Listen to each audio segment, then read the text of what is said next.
Bapak Ibu Saudara, apakah Anda suka menyendiri? Jawabannya tergantung masing-masing pribadi. Kalau ditanya kepada orang yang introvert, dia akan mengatakan saya nyaman berada sendirian. Tapi kalau orang yang ekstrovert, ya, kalau disuruh sendiri pasti akan merasa tersiksa. Kalau ditanya pada seorang anak, suka sendiri enggak? Pasti akan menjawab, enggak suka. Kesendirian menyebabkan kebingungan dan bahkan ketakutan. Kalau ditanya kepada remaja, suka sendiri? Ya, dalam artian tidak ada komunikasi dengan medsos sama sekali, hanya dirinya sendiri saja.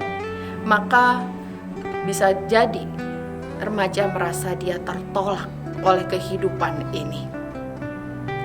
Zaman modern membuat kita serba terhubung satu dengan yang lain. Media sosial dan lain-lain membuat hidup kita ramai. Karena itu banyak yang distraksi atau mengalihkan pemikiran kita sehingga penangkapan kita tidak bisa utuh terhadap berbagai hal. Pengaruhnya adalah bahwa dengan zaman yang serba terhubung ini, dengan banyaknya distraksi ini, tidak memberikan kesempatan kita untuk bisa menyendiri. Kenapa sih kita perlu ada waktu untuk kita sendiri? Bukankah kita hidup sebagai makhluk sosial? Kita harus berinteraksi dengan orang lain, betul. Tetapi kita harus menyediakan waktu kita betul-betul sendiri, lepas dari semua kesibukan kita dengan medsos kita atau dengan orang-orang di sekitar kita. Karena kita perlu mengenali diri kita dengan jujur. Kita perlu mengenali semua emosi kita, pertimbangan-pertimbangan kita, pergumulan-pergumulan kita, bukan dengan kata orang, bukan dengan mengikuti apa pandangan orang yang menurut orang baik bagi kita, tetapi dengan jujur apa yang kita rasakan dan pikiran. Dan terlebih ketika kita memberi kesempatan kita untuk menyendiri, kita menyediakan waktu kita untuk mengenal Tuhan. Untuk itu kita perlu kesungguhan kita memberikan waktu. Di tengah tuntutan kesibukan kita dapat menyendiri, memikirkan ulang dan memaknai kehidupan kita sehingga kita mendapatkan energi untuk melangkah ke depan. Kita bisa belajar dari Tuhan Yesus dalam kesibukan pelayanannya. Setidaknya yang tercatat di dalam kitab Injil, selama 3 tahun lebih dalam pelayanan Yesus, dia menyempatkan waktu, entah malam ataupun pagi, untuk dia menyendiri. Waktu yang paling sesuai pada kondisi dan pada situasi saat itu.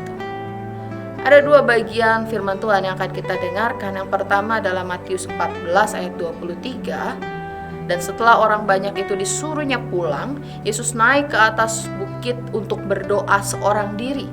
Ketika hari sudah malam, ia sendirian di situ. Markus pasal 1 ayat 35, pagi-pagi benar waktu hari masih gelap, ia bangun dan pergi keluar. Ia pergi ke tempat yang sunyi dan berdoa di sana. Dan kalau kita mengikuti dari Markus 1 ini, kita akan menemukan bahwa Yesus melakukannya sendirian. Yesus senantiasa menyediakan waktunya.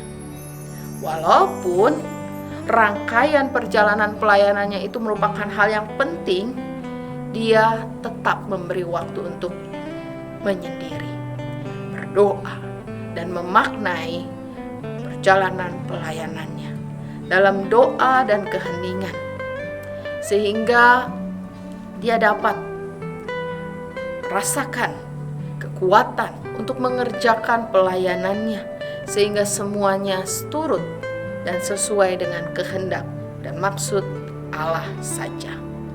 Bapak Ibu, mari kita merenungkan. Sudahkah kita secara konsisten menyediakan waktu kita menyendiri sehingga kita bisa menilai kehidupan kita secara objektif, bukan kata orang, bukan mengikuti pandangan orang pada kita, tetapi betul-betul karena kita mengenali diri kita. Bagaimana Tuhan memakai keheningan dan kesendirian kita untuk dapat menjelaskan maksud dan rencananya bagi kita. Mari kita merenungkan itu. Lalu kemudian komitmen apa yang bisa kita ambil di tengah bising dan padatnya kehidupan yang harus kita jalani. Bapak Ibu Saudara, jangan takut untuk mengambil waktu sendiri. Kita bisa jujur melihat diri kita. Jika kita menemukan kelemahan atau kekurangan kita, bukan saatnya untuk mencari-cari alasan, bukan saatnya untuk kemudian mencari pembenaran, tetapi justru itulah saatnya di mana kita menyerahkan diri kita seutuhnya dan dibentuk Tuhan dalam kehendaknya. Dalam kesendirian dan keheningan kita, mari kita belajar mendengarkan maksud Tuhan dengan sungguh, sehingga hidup kita semakin berenergi dan kita punya semangat untuk melangkah ke depan. Tuhan memampukan kita selalu.